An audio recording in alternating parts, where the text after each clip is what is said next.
I now hand the conference over to Ms. Cinderella Carvalho from Centrum Broking. Thank you, and over to you, ma'am. Thanks, Faizan. Good afternoon, everyone. On behalf of Centrum Broking, I, Cinderella Carvalho, thank the Aarti Drugs management team for giving us this opportunity to host the Q2 earnings con call. From Aarti Drugs management team, we have today with us Mr. Harshit Savla, Joint Managing Director, Mr. Harit Jha, Whole-Time Director, Mr. Adesh Patil, Chief Financial Officer, Mr. Vishwa Savla, Director, Pinnacle Life Sciences. At the outset, I congratulate the management team on continuing to deliver excellent earnings in these unprecedented times. I now hand over the call to Chief Financial Officer, Mr. Adesh Patil, for their opening remarks. Over to you, Adesh. Thank you, Cinderella. So we welcome you all for the conference call of Aarti Drugs Limited. Main purpose of the call, like always, is to brief you about the quarterly performance of the company and the current market conditions for the business. In September 2020 quarter, company recorded the consolidated quarterly revenue of rupees 578.11 crores with year-on-year growth of 21.07%. Domestic sales of the API segment grew approximately by 20.79% and exports by 8.58%. Around 55% of the year-on-year growth in the API segment was due to volume growth. Formulation segment revenues grew by around 48.38% on a year-on-year basis on the account of high export growth. For the September quarter 2020, API segment contributed approximately 88% of the total consolidated revenues, and 12% was contributed by the formulation segment. Within API segment, 66.17% of the revenues came from domestic market and 33.83% from the export market. In formulation division, 32.77% of the sales came from exports in this quarter. For the quarter ended September 2020, revenues from the API segment can be broadly classified into following therapeutic categories. The antibiotic therapeutic category contributed to around 44%, anti-protozoal around 15%, anti-inflammatory around 12%, anti-diabetic around 10%, antifungal around 7%, and the rest can be classified as others category. As compared to last financial year of 2019-20, anti-inflammatory segment has increased from 10% to 12%, mainly on the account of higher sales of products like Nimesulide and diclofenac sodium. In September 20 quarter, consolidated earnings before interest, tax and depreciation is rupees 116.73 crores, up by 70.41%, and consolidated profit after tax for the quarter ended September 20 is rupees 75.27 crores, up by 132.96%. Despite the challenging conditions, the company was able to maintain very good operational efficiency, which, along with good realization in selling prices, led to increased gross margin. Debt to equity ratio of the company reduced further down to 0.47 as of September 2020 on a consolidated basis due to strong internal accruals. Company has already scaled up its anti-diabetic and anti-inflammatory capacity, and it will give impetus to revenue growth in financial year 2020-21. This would further supported by good growth in formulation exports. Additional capex is being done for introducing new products in anti-diabetic category towards the end of financial year 2020-21.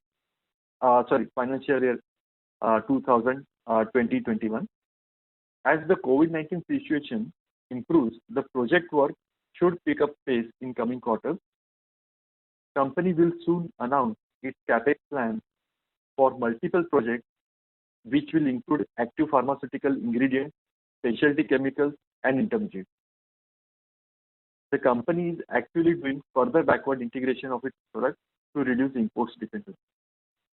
We would like to now open up the session for question and answers and take questions from the participants.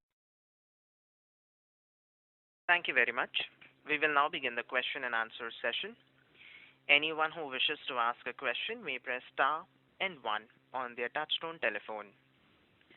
If you wish to remove yourself from the question queue, you may press star and two. Participants are requested to use handsets while asking a question. Ladies and gentlemen, we will wait for a moment while the question queue assembles. Reminder to the participants, anyone who wishes to ask a question may press star and one at this time.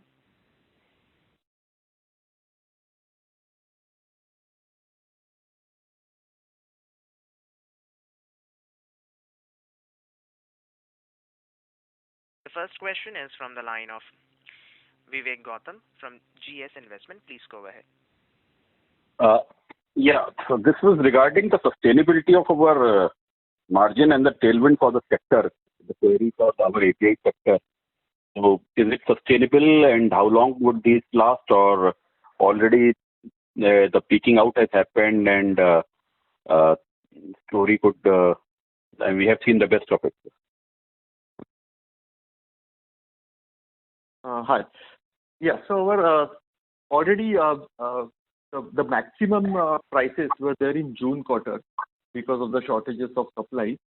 Now the situation seems to be stabilizing a bit.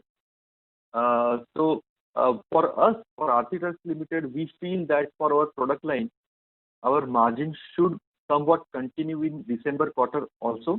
We thought earlier that December quarter would be dull, but then we feel that that this will also be a good quarter in terms of margin. And let's see how it fares in March quarter. But for December quarter, we are very much confident.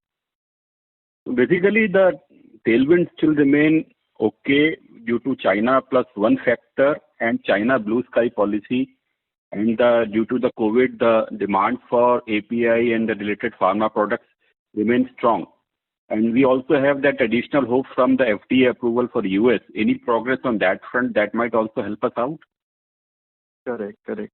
So any resolution on the FDA front, that is definitely going to be a big kicker. Means we are not even estimating any additional margin benefit which might come from that particular aspect. So even after removing that, we are very much confident with good EBITDA margins for coming years. And the thing is, Government of India is also taking very good steps. Today itself, there was an announcement that in the PLI scheme, they are going to incorporate export as well. Earlier, export was excluded from the scheme, but then they heard from the industry players that if we want to be a global player with economies of scale and we want to compete with Chinese products, then we need to cater to entire global market and not just Indian market. So the government is also very proactive. So we feel that even from macroeconomic factors, it is very good for coming 3 to 5 years. Very nice, sir. And our policy of making China import substitute products, which no one else makes in the country and or less people make, that is also helping around. And what about the formulation play, sir, in the rest of the world through our subsidiary, wherein we had the IP rights and we can contract out the manufacturing to other places so that capacity constraint doesn't come in. And even if we don't have that approval of environment right now, but we can cater to the demand from rest of the world market, how is that performing? And what is the growth capex like? Growth capex also, which you plan to raise the funds for. Yeah. So in terms of formulation, again, the export division is performing well. We have, like we said, we have increasingly investing in creating IPs. So our R&D is developing many new products, and we are working in many emerging markets in Latin America, Africa, and Asia, as well as now we have started through some partners in Europe and Canada as well. So that helps us enter into the regulated markets. So we are going with the strategy of owning IPs and contracting out the manufacturing for many of these products, and which is working well with us. Our margins are also as per our expectations, and the sales growth is also taking place. terms of our own utilization of our plant, currently utilization is quite high. So we are almost at a 75 to 80% utilization. So at the moment, we are continuing with this strategy with major investments being in R&D and IT. However, in future, we will, at later stage, once we have enough products in our pipeline, we will maybe in the future financial years look at investing into further capacity enhancement. Thank you. The story remains intact. Keep up the good work, sir. Thanks a lot. Thank you. Thank you. The next question is from the line of Anand Bhavnani from Unifi Capital. Please go ahead. Thank you for the opportunity. I have two questions. One is with regards to this fund raise. Are you, having some newer capex plan other than what you had at the start of the year that you are doing this fundraise, and if you can elaborate a bit more on that. Yeah. Our capex plans are more or less on lines with what we had decided at the start of the year. Definitely, the new processes there is a lot more development in the R&D as of now. So the projects are much more clear as compared to you can say 4 or 5 months back. So there are a lot of projects, around 7 odd projects, which we plan to go ahead with. One of the main projects means around 60% of the projects would be, I would say, API based, mainly anti-diabetic and skin treatment related therapeutic areas. Then the rest would be in sulfonated products and chlorosulfonated products, and also a couple of intermediates. Okay. So this fundraise, is this imminent? Like, are you planning to raise it like in next quarter or so, or is it more like an enabling resolution you might raise as and when you feel the need? Yeah, you're correct. So this is an enabling resolution, what we have passed. So as of today, for the company, both options remain open, debt as well as equity. So at the time when we are raising the capex, we will see whether the equity we are getting good valuation or not, or else we always have a very cheap debt option with us. Our long-term debt proposals are below 7% for more than 6 years, so which is very good. And plus the fact that our internal approach had been very strong since last year. And right now also our debt to equity has reduced to 0.47. So even if we, take the entire debt for taking up this project, even then our debt to equity ratio won't go beyond 0.7. Sure. And sir, can you share some timelines? You mentioned there are about 7 projects, if I heard correctly. What is the timeline for these projects, like for API, the sulfonation and chlorosulfonation and the intermediate? We are doing it in 2 phases. So mostly first phase will be the majority of the capex will take place in first phase itself. It's a timeline of 18 months to 24 months. And the second phase will most probably start in 3rd and 4th year, like that. And so please continue. You're saying something. So I wanted to check, is the first phase already started, and what is the timeline for commissioning and commercialization? Yeah, so the thing is, we just acquired another 9-acre land in the Tarapur itself through auction in last quarter. It is adjacent to our existing, one of the biggest facility which we have in Tarapur.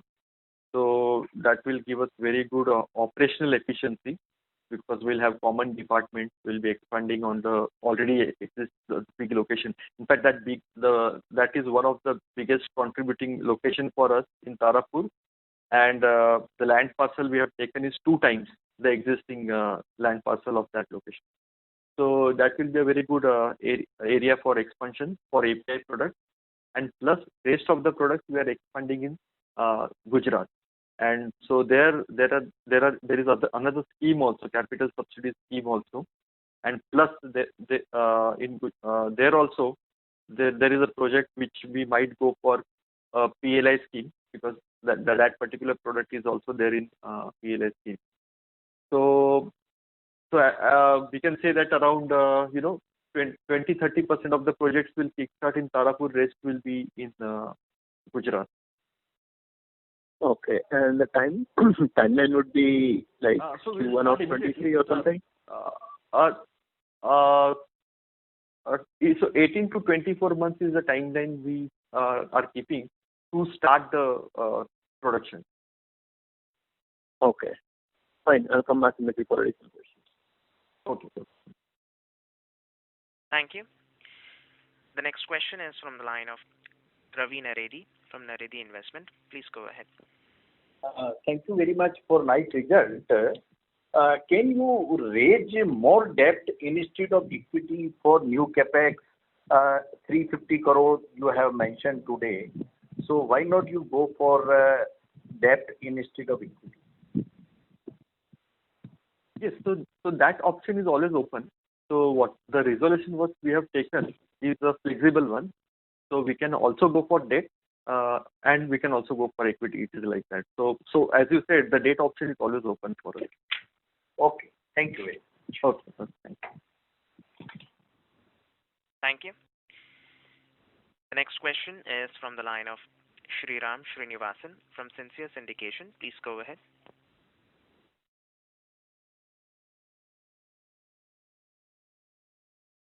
Mr. Srinivasan, your line is in talk mode. Please go ahead with your question. Mr. Srinivasan. First of all, we got the congratulations to the management for the stellar results. Sir, we are not able to hear you. This is the operator. My audio congratulations to the management for the stellar results. I hope I am audible right now, right? Yes, Hello? you're audible, sir. Please go ahead with your question. Yeah. My audio congratulations to the management for the stellar performance during the quarter. I have 2 to 3 questions to be answered from the management. First, what is the quantum or percentage that the supply from our supply have been coming from China? First thing is that is this margin will going to continue for upcoming quarters for us? What will be the revenue guidance and the bottom line guidance that we can expect from the management for the next 2 years down the line? Sriram, yeah. Srinath, we'll take one by one. So first you said that how much supply is from China, right? So it is dynamic, but anywhere between 15 to 20% of our RM consumption would be from China, and we are taking a good amount of steps, to develop alternate vendors in India, either through the way of contract manufacturing or identifying new vendors. We are also doing tie-ups wherein we are helping them, some of the vendors, to set up the plant for exclusive supply to Aarti Drugs. And in some cases where we find that that business is lucrative, we are also going ahead with backward integration. So what was your second question? We have been posting in EBITDA margins of almost 23% last quarter, and this quarter it was 20%. Is this margin will sustainable going through?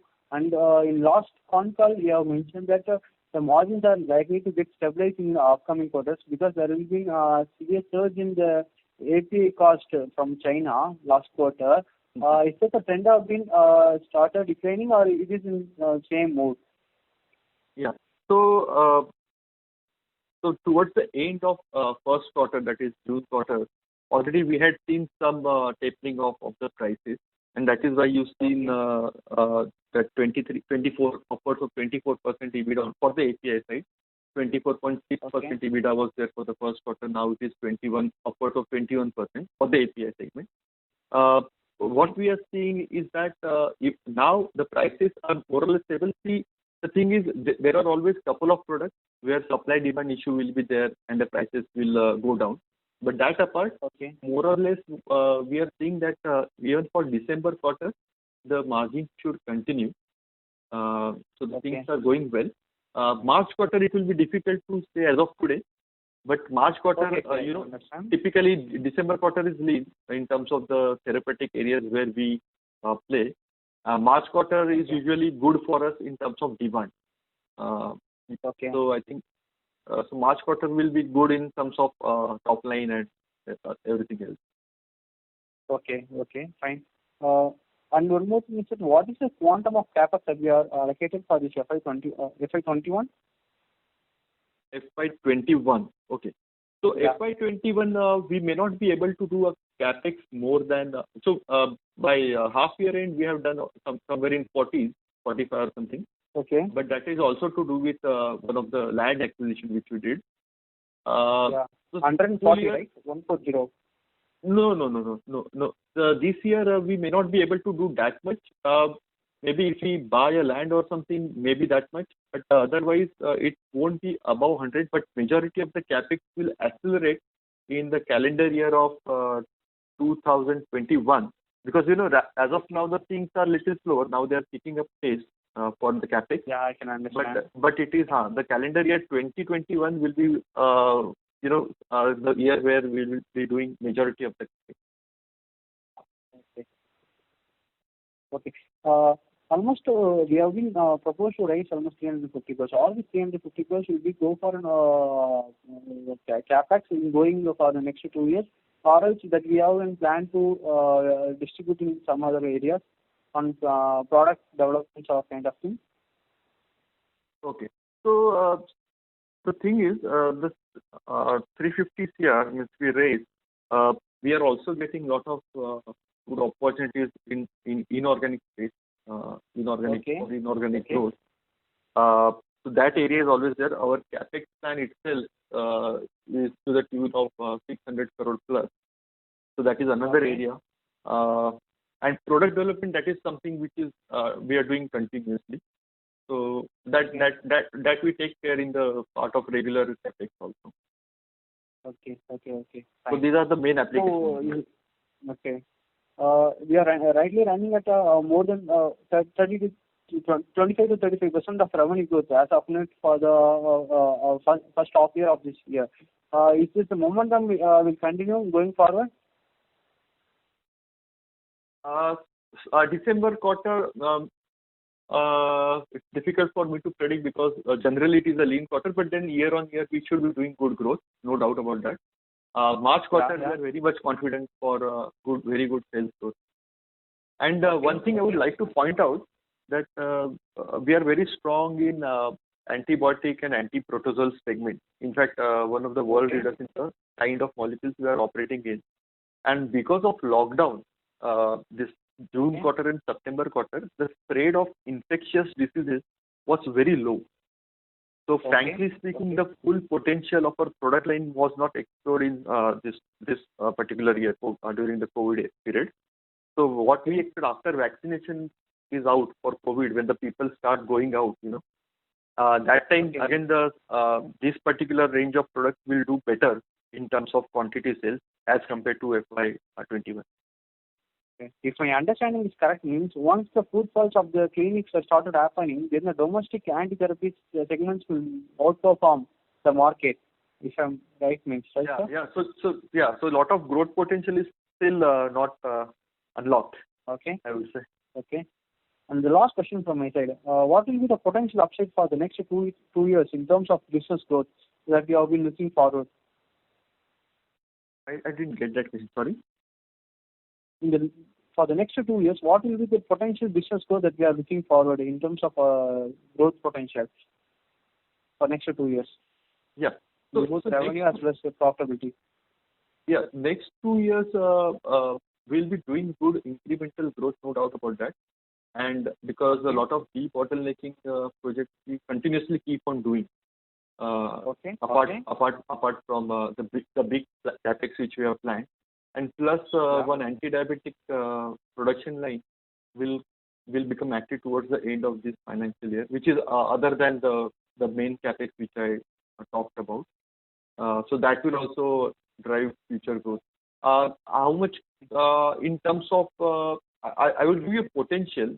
Our current capacities what we have as of today, not considering the line, the new antibiotic line which will come in towards the end of this year, without considering that line, our current product capacity can give a revenue, has a revenue potential of around 2,500 plus crores if we consider September month selling prices. Not even the entire quarter, I'm just talking about September month. Okay. So we can do almost 2,500 crores of top end by the end of this fiscal year, right? No, not at the end of this fiscal year, but that is the potential which we have. For next fiscal year. Last quarter we did 81% of the or production efficiency was 81% for September quarter. And plus by the end of this year, additional anti-diabetic facility will come in, so that will increase the potential further up, and plus do some debottlenecking projects. Thanks for answering, sir. My hearty congratulations once again to you. Thank you. Thank you. The next question is from the line of Mr. Resham Jain from DSP Investment Managers. Please go ahead. Yeah, thank you for the opportunity and congratulations on good numbers. So my question is on capex. You have highlighted about this, but if you can just give the number in terms of the amount of capex which is already planned, and something which you might be planning. If you can give some color on the same as well. So something which you have planned and the future capex also, which is under the drawing board currently. So our overall plans, which for the capex for next 3-4 years, as of today, means there are about 7 projects. It will total around 600 crores of CR of capex, and it will be done in phases. But majority of the capex will take place in the first phase, that will be in 18 to 24 months. And apart from that, whatever small debottlenecking projects which we are taking up in the existing location, that will keep on happening. So they may not take more than 20-25 crores per annum for those kind of projects. So that will keep on happening. Apart from that, these are the big projects, greenfield projects which are planned. And sir, if you can just broadly explain us the capex which you are doing and the products which you have selected, how are those projects or those products being selected in terms of opportunity size, and what is the thought process behind selecting those specific products? Yes. So the 7 projects which we have selected, many of them are integrated with one another. So one of the main thought processes, we are creating an ecosystem of products. It's not just like we'll be going ahead with one product or something like that. So all these products will be somewhere linked to each other, and because of this linkage, we will be able to have very big capacities, and it will be easy to sell some of the products. Some of them will captively use. So being an integrated manufacturer, that will give us a lot of competitive advantage also, and that is the main strategy going ahead with these products. Obviously, some of them are independent also, like there are some APIs for skin treatment and everything. But other than that, this is like chemicals, intermediate and API, all mixed basket is there. Understood, sir. And sir, if you can just help us, just give you the ballpark number out of the 600 crores.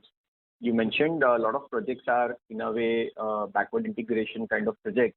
So out of this 600 crores, what will be that ballpark number for backward integration?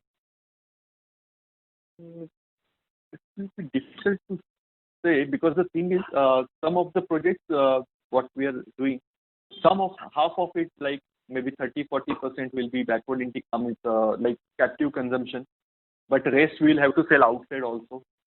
So those kind of things are also there.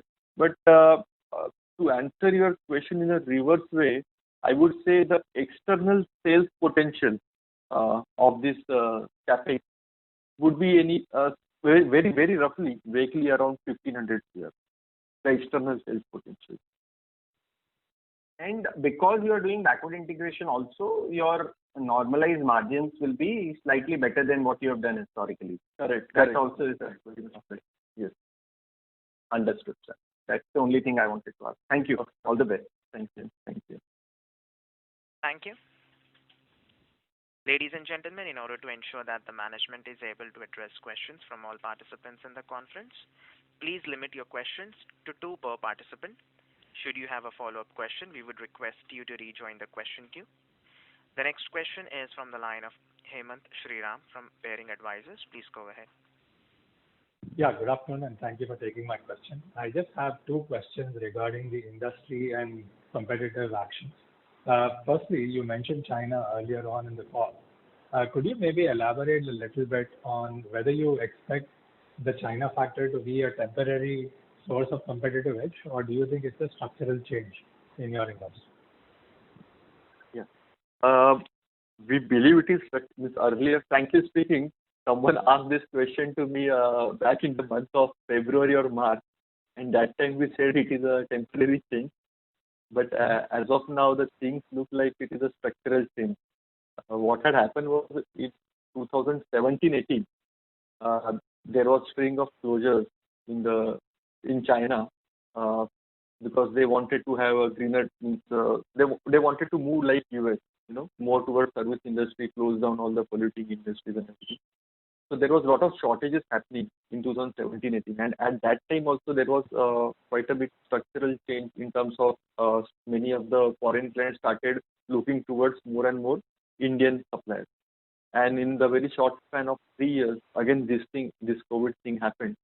And initially it was not that big of a deal, but then it turned out to be such a pandemic. And most importantly, it created a lot of discontent in a lot of countries, in China. And because of that, we feel now it looks like a structural change. And even the Indian government started taking steps, drastic steps. They had planned it, I would say maybe 4 or 5 years back, but right now they are really going ahead and starting to implement everything. So our macroeconomic factors are looking very good for next 3 to 5 years. So we feel that this has turned out to be a structural change for the industry. Got it. Interesting. And the second question is on competitor action. In light of the structural change that you expect the industry to enjoy over a 3 to 5 year time frame, and you have been on a CapEx program, how do you expect your competitors to react as well, and would that have any adverse effect on normalizing margins? You're talking about Chinese competitors? Chinese as well as Indian, if you have any. No, I mean, the thing is, the reaction, as in it will remain, ideally remain same, as in whenever we, in past also, for few of our products, when we expanded or doubled our existing capacities, it was mainly because we were confident of gaining more and more market share from the competitors. So that is always going to be an issue. Competition will always there in place, and we are not afraid of it. And our key strength is making the bulk production, keeping the cost of production low. We also, our regulatory teams are quite strong. We got a lot of European approvals also for our APIs. So the thing is, overall, I would say Aarti Drugs as a company has a good skill set to capitalize on volume products. So we are not afraid of the competition as far as the volume products are. Got it. Thank you very much, and I'll get back in the queue, and all the best for the future. Thank you. Thank you. The next question is from the line of Bharat Sheth from Quest Investment Advisors. Please go ahead. Hi, thank you, Adil, and congratulations on good set of number. Adil, I mean, you say that we have a potential with existing capacity to go up to 2,500 crore, and now we are also doing some debottlenecking, and that also. So what would be with that debottlenecking our potential, and at what capacity utilization level? And second, the line which we are adding for this diabetic, so that what is the potential of the contribution from that? That is the second question. So this give top line potential over the next 2 years before any greenfield capex start contributing.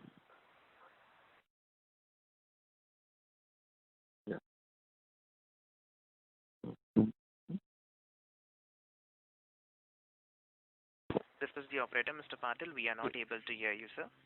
Yeah. Yes. So the thing is, can you hear me now? Yeah.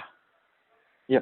So the kind of products which we are looking, gliptins basically, so the market potential is very good. Means obviously the capacities which we are planning as of now are more like getting the foot set in the market for those products.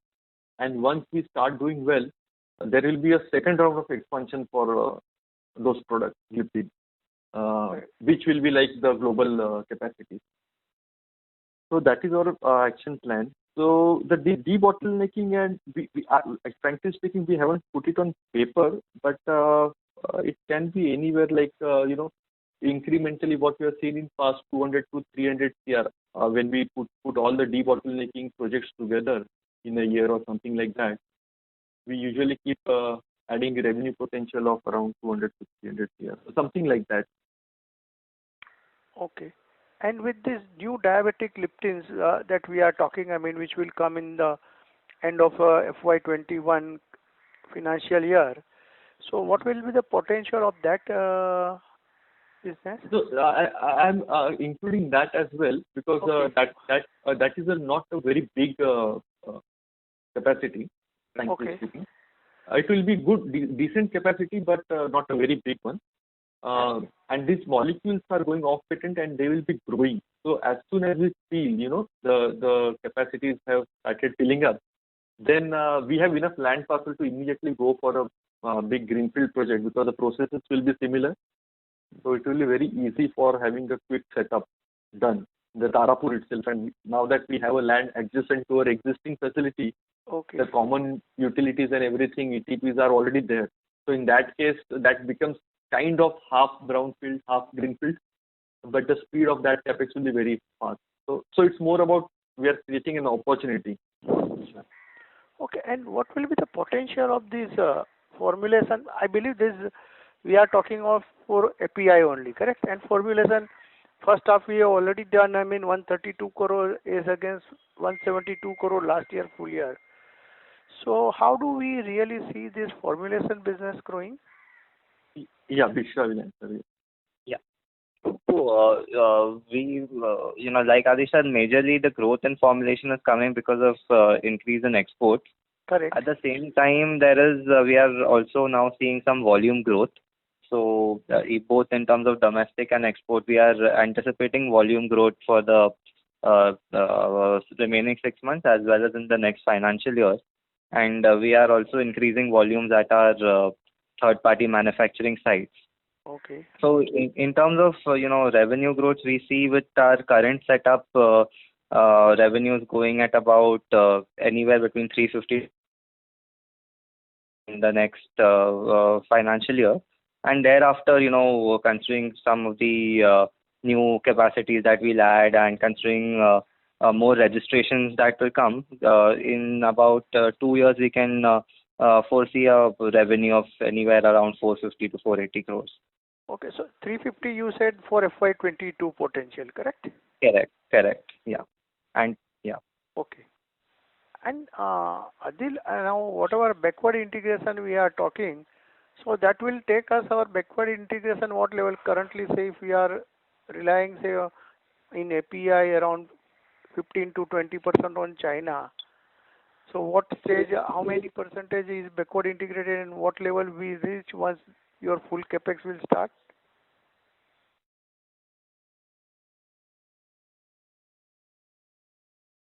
Hello? Sorry, it was on mute. So backward integration, the thing is around 2-3 projects from the 7 projects are backward integrated projects.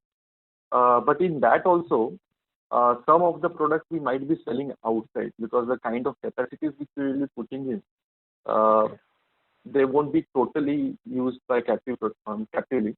So we will have to sell outside also. It is a mix of both. Integrated project kind of a thing. Okay, and for this PLI, whatever capex will be or doing, are we going to form a separate subsidiary or will be on Aarti Drugs only? Yeah, that's a good question. We will be thinking of that because the products which will be new, we can definitely go ahead with 100% subsidiary. So that is always an option for us because we do have a chemical subsidiary, 100%. So there is a possibility having a new company. Okay. And in first quarter call, you said that we have our capital turnaround ratio, asset turn ratio in case of API is around 2.5 to 3 times, and of course formulation is a much more. So still we stand there at 2.5 time to 3 times. Yeah. So this particular quarter, what we saw, if we see our asset turn to net peak asset, not the gross block. Yeah. So now it has crossed 3. It is of course above 3 for last quarter. And for the new projects, what we have seen, we are getting anywhere between 2.5 to 3. But that is also because of the fact that some of the production will be captively consumed. So that is why the asset turn seems to be lower. But then the profit potential is much higher. And last question on this operating cash flow, this quarter, I mean this first half, we have reported around 54 crore and capex of around 45 crore only. So is there any dip, I mean vis-a-vis the first last year, I mean around 196 crore operating cash flow. So what do I mean, so of course, sorry, 195 was the full year. First half is around 54 crore operating cash flow. Right. So is there, I mean, some kind of a strain on our cash flow? Okay. Not really. So the main reason for the cash flow, means operating cash flow being low in the first half was because our sales has increased tremendously in the first 2 quarters. Correct. That was the main reason. So what we are estimating that considering the second half, if we repeat the performance, then the cash flow generation for the second half will be much higher, means almost 2.5 times more than the first half, probably. Okay. Thank you very much. For the next. Thanks. That's all from my side. Yeah. Thank you. The next question is from the line of Aditya Khemka from InCred AMC. Please go ahead. Yeah, hi. Thanks for the opportunity. And Adesh, I just wanted to ask you on the same lines as the previous participant, where while your cash flow remains suppressed, seems like mostly because of 2 reasons. One is your trade receivables have gone up significantly, 114 odd crores in trade receivables. So just trying to understand this incremental business that we are getting. What is the nature of the customers to whom we are selling these products, and what is the credit period that we are allowing these customers? Yeah.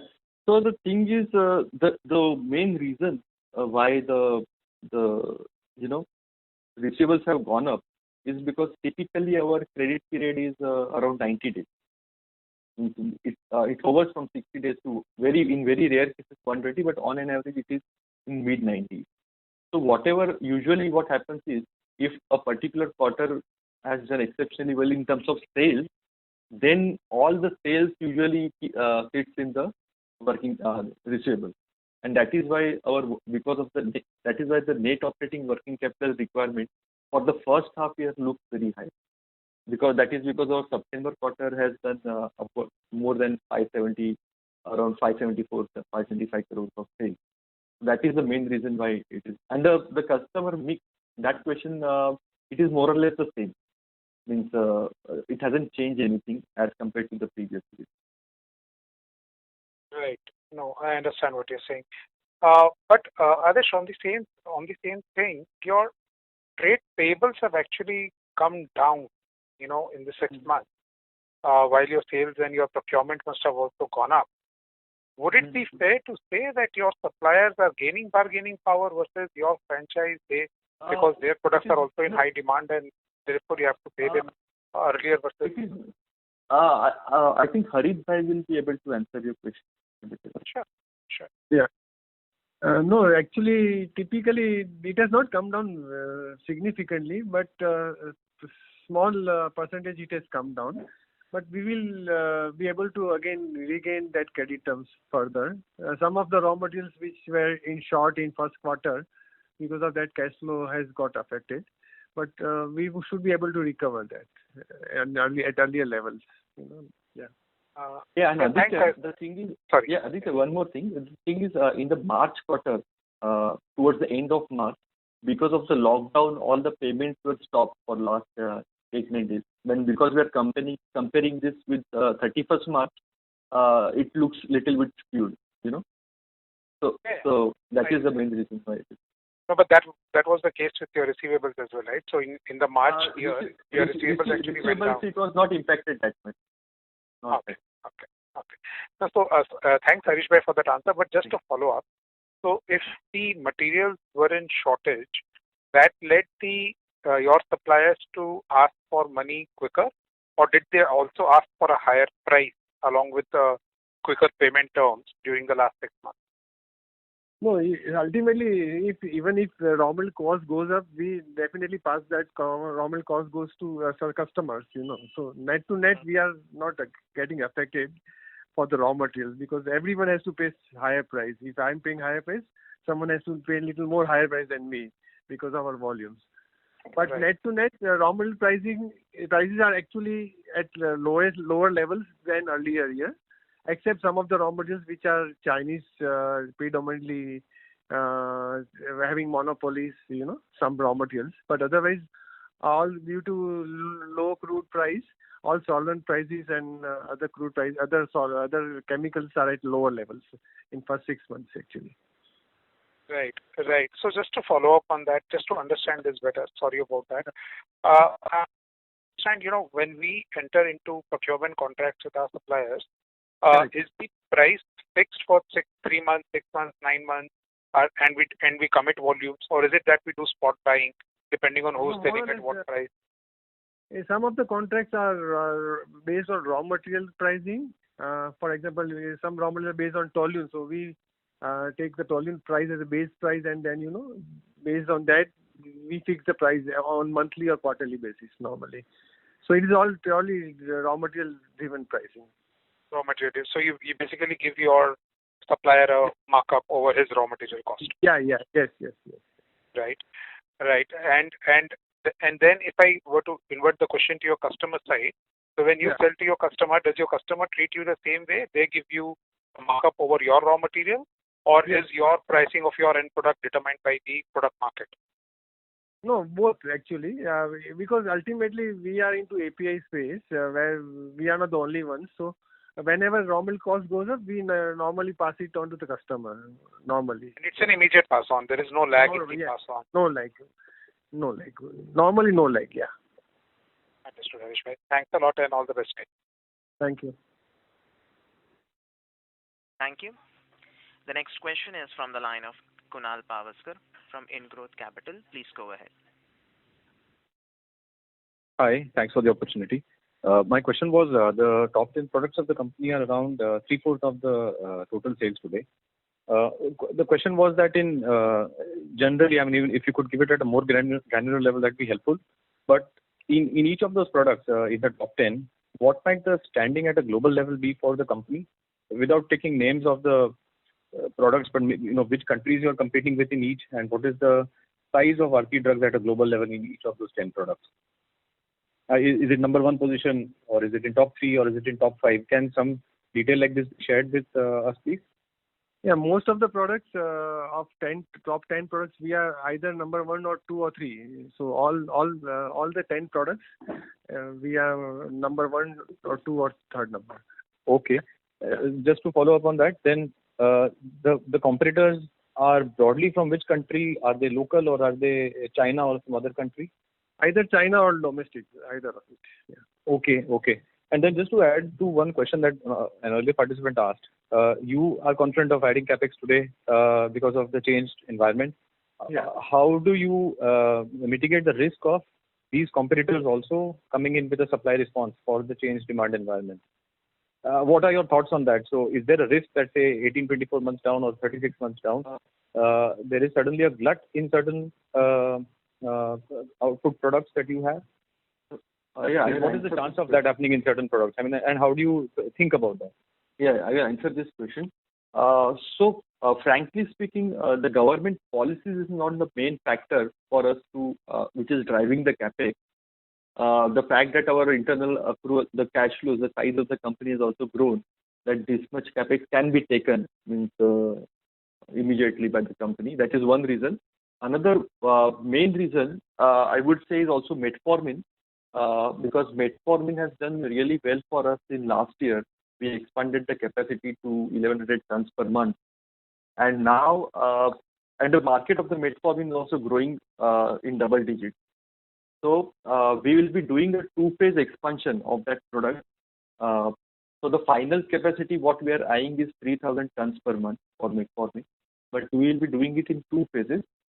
Initially we'll launch 2000, means total of cumulative of 2000 tons. Right now we already have 1000.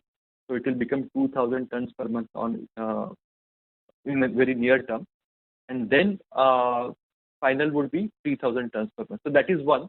So that had nothing to do with the PLI scheme or anything like that. Then we had idea, means we are going into sulfonated and chlorosulfonated products. So frankly speaking, that is an integrated project. That product line we already had. We always had an, in fact, we had given an idea of increasing chlorosulfonated products last year itself before the schemes were announced.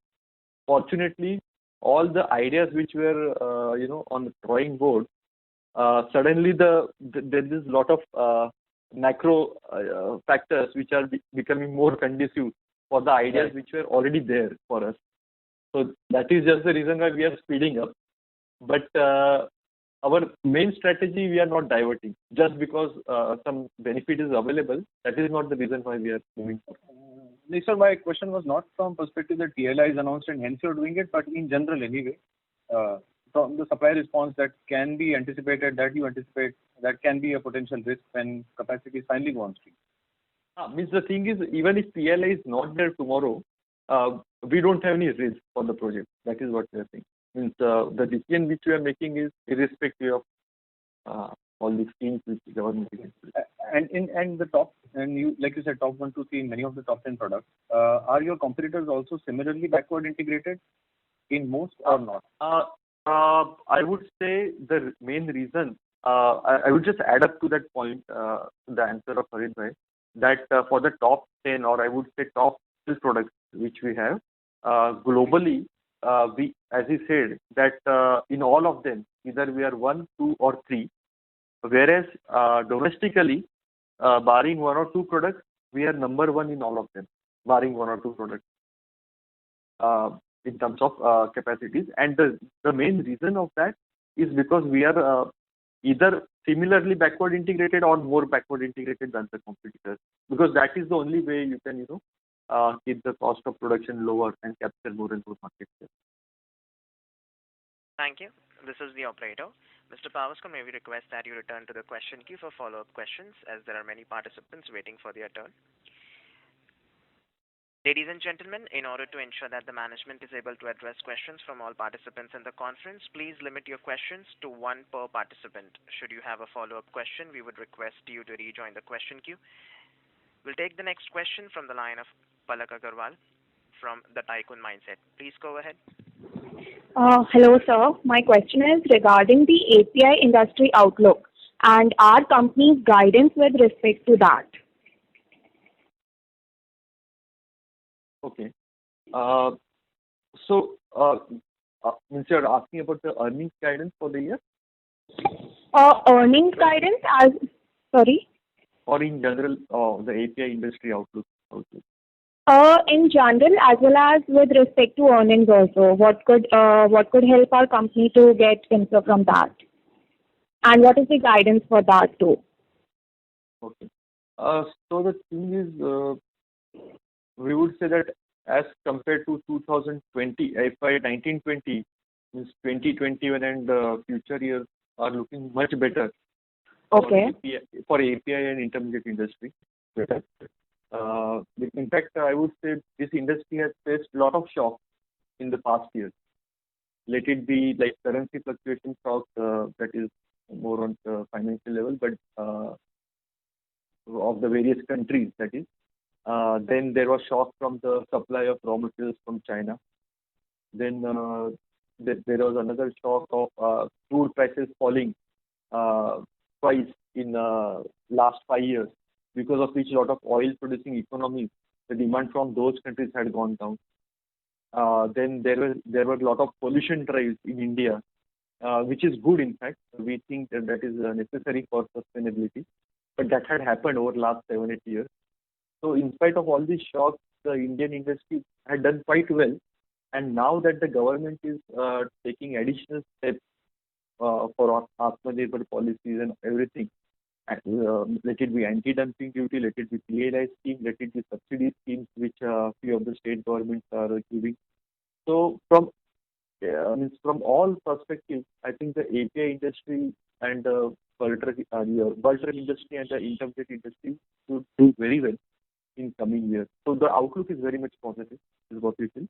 As far as we are concerned, so definitely this, I think a quarter back we had given a guidance that our PAT growth will be around 80-90%. So that is definitely on cards. In fact, if everything goes well, we might do even better. Thank you. This is the operator. Ms. Agarwal, may we request that you return to the question queue for follow-up questions? Thank you. We'll take the next question from the line of Sagar Tanna from Edelweiss. Please go ahead. Most of my questions have been answered. Thank you. Okay. Thank you. Thank you. We'll take the next question from the line of Jensen Sun from Monarch Networth Capital. Please go ahead. So thanks for taking my question. Just wanted to know, you mentioned in your capex that, a lot of your capex is going towards anti-diabetic and skin-related therapies. Just wanted to know in the sulfonated and chlorosulfonated products as well, what is the end use going to be? What's the potential in the sulfonated and the chlorosulfonated products category? If you could delve more deeper into that. Harin bhai, can you answer? Yeah, actually it is multi-purpose. It is for pharma, agro, and specialty chemicals. So there are multiple use actually, and we are going to have a range of chlorosulfonated products. So they are all different application actually. So it is not specifically only to one segment, but agro and pharma is a major one.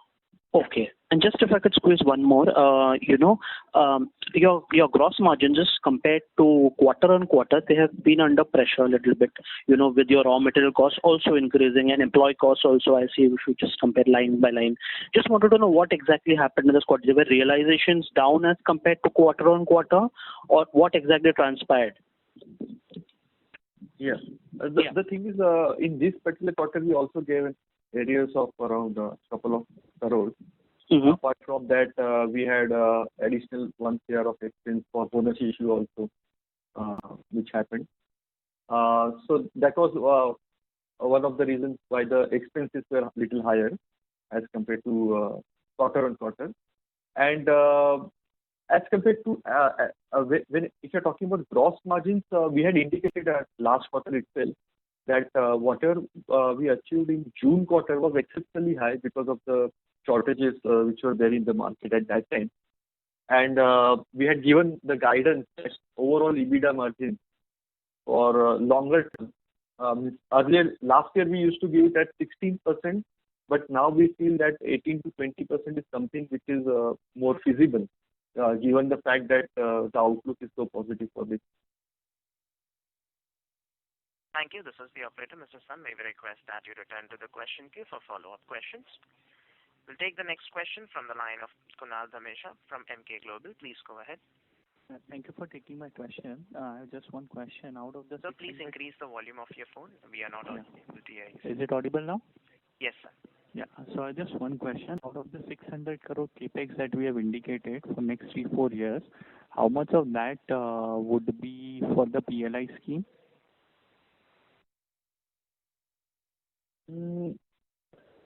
PLI, very, very broadly, if I had to tell you, it won't be like more than 150 or 200, but that's a very broad number I'm saying. 150 to 200 crore. Okay.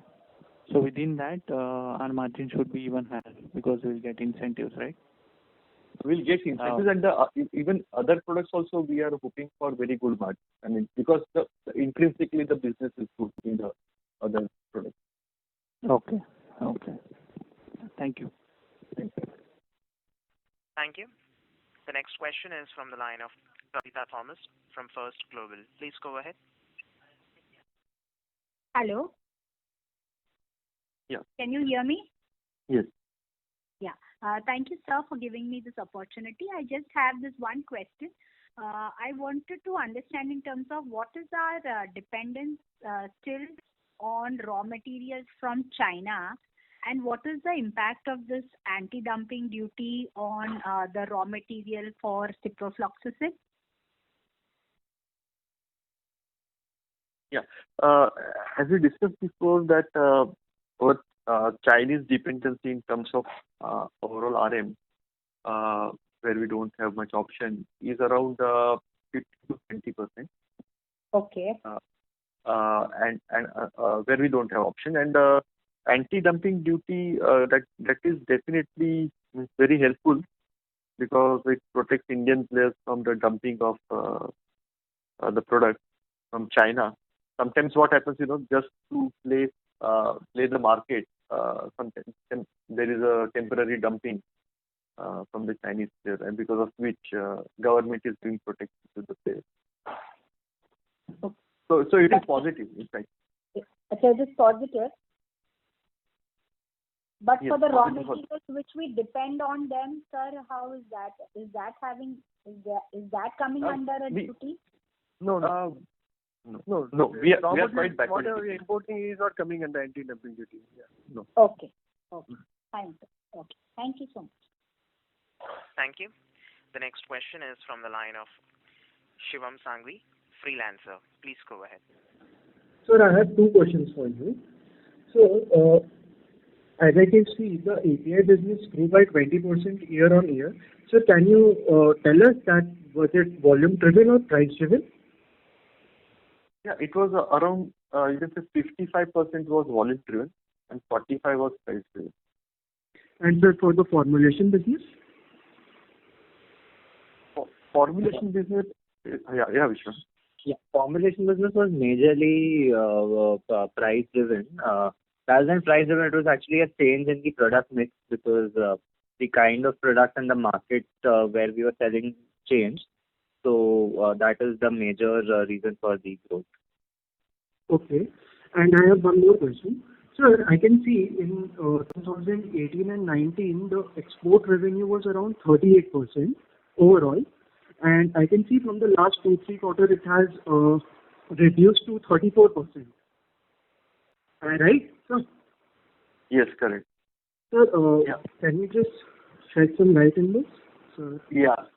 So the thing is, our domestic market has done exceptionally well, and in the last few quarters, obviously we had also given preference for the domestic market because we do have export demand as well, but the domestic market has done exceptionally well, and we have given preference to that market for last week. But there is growth in both the markets. Even for exports, there is 9% growth. Thank you. In addition to it, there is our customers export a lot of formulation based on our API. So indirectly, we are exporting API indirectly. Thank you. This is the operator, Mr. Sangvi. May we request that you return to the question queue for follow-up questions?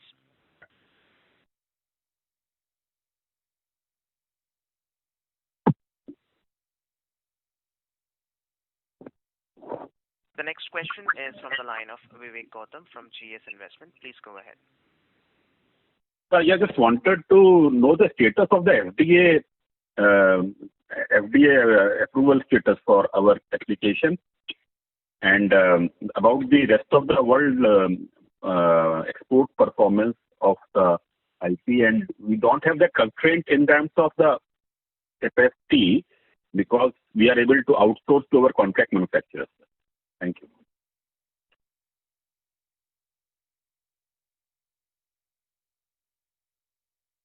Hello? Formulation export, I think Vishwa can answer that. IP, because IP. Yeah. So, like you said, we are basically investing in the IP. We are developing products for global markets, and many of them, especially for regulated markets, we are outsourcing the manufacturing. So that way, because the basic control of the development as well as the marketing is with us, and there are enough capacities available where we can outsource. So that limitation in terms of capacity is not there. However, our own manufacturing plant is also available, which we are upgraded in terms of current GMP requirements, and we are triggering international plant. So our own manufacturing plant will also be capable of exporting to many more countries from the next financial year. Thank you. Mr. Gautam, may we request that you return to the question queue for follow-up questions. We'll take the next question from the line of Deepak Khatwani from Girik Capital. Please go ahead. Hi, Adesh. I just have one question on pricing. So we still have like 45% of growth coming from pricing. So I just wanted to know, when do you think we'll return to pre-COVID level pricing, and whenever we return to that level, will our growth be significantly impacted, or will it be taken over by volume growth and everything will still go good?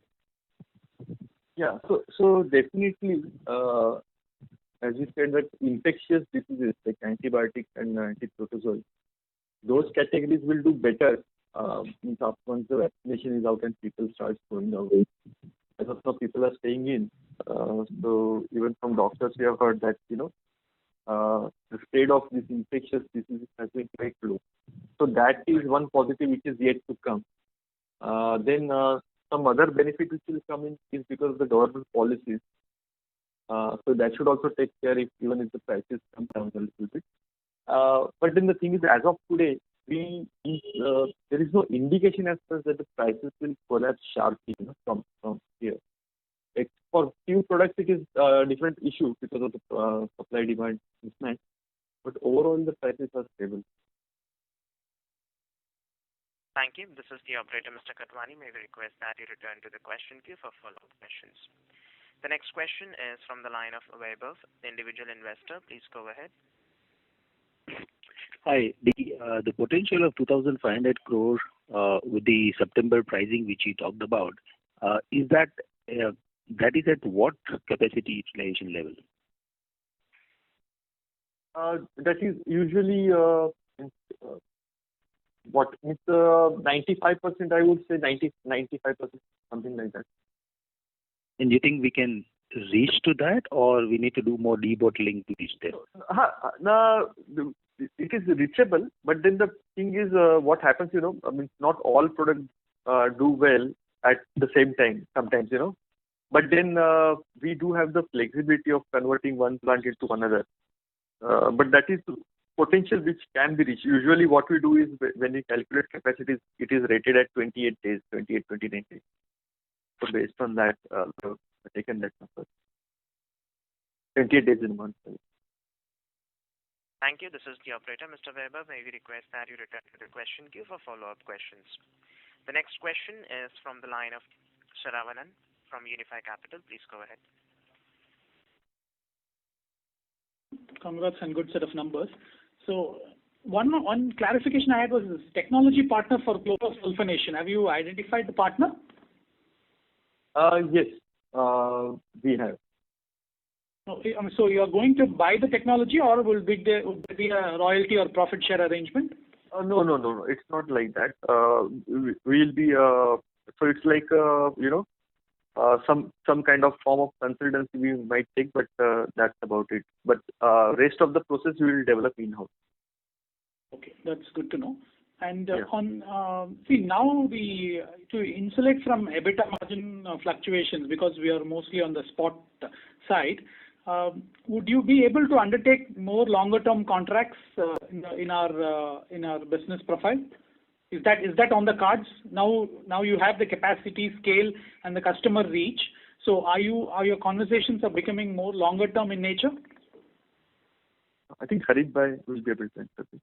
Actually, most of the contracts, customers buy, they continuously buy from us. Only the pricing, we only suggest, based on certain raw materials, we fix the price.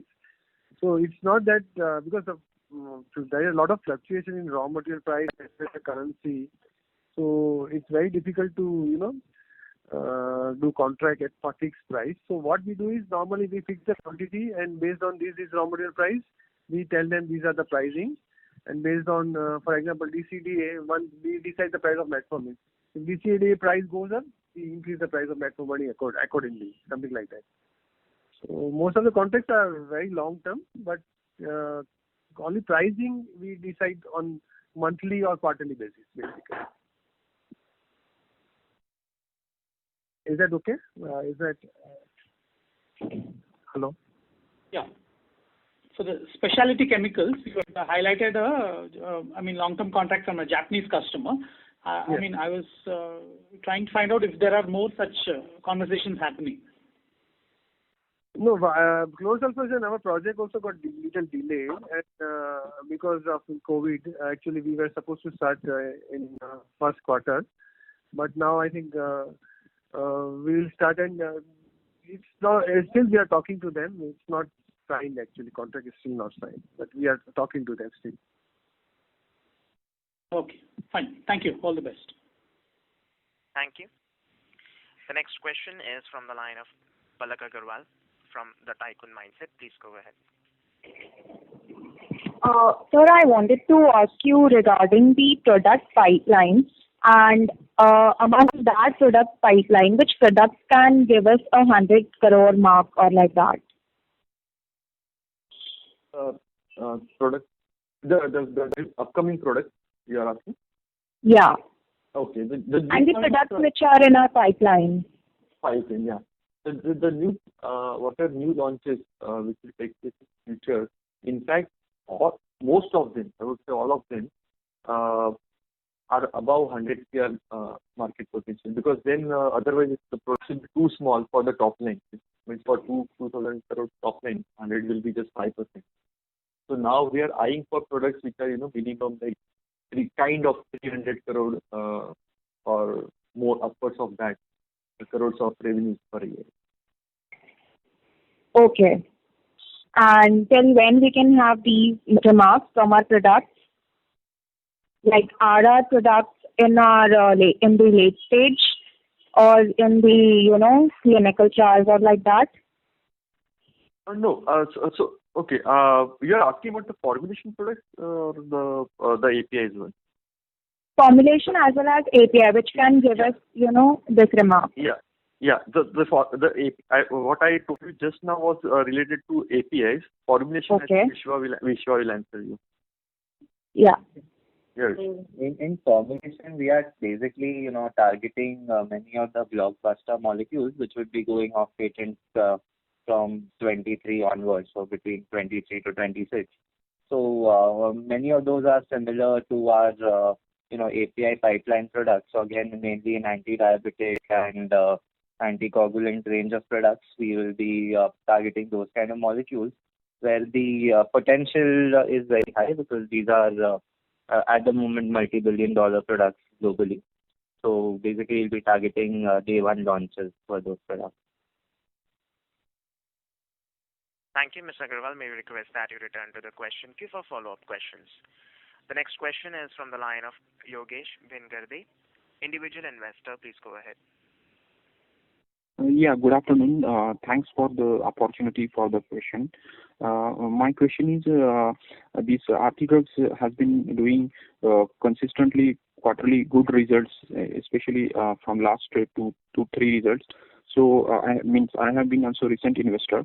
So even after this result also was very good. So what was any particular reason that there was not gap between the results and the share prices coming down?